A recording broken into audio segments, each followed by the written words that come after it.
Sajak seni pertahanan diri. Sajak seni pertahanan diri. Silent. Langkah demi langkah, tingkah bertingkah. Hebatnya seni pertahanan diri, terpikat hati untuk diketahui.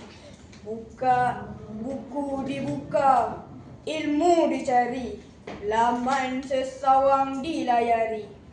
Seni pertahanan diri tidak jemu diketahui.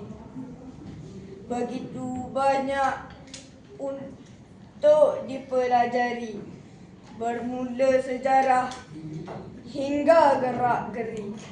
Seni pertahanan diri bukan hanya pandai berlawan, juga untuk semangat setia kawan, menyatukan hati kekal sekawan.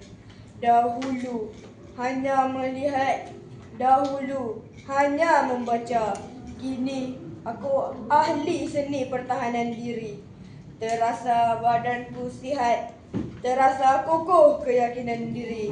Tidak rugi ilmu dicari untuk maslahat diri dan masyarakat.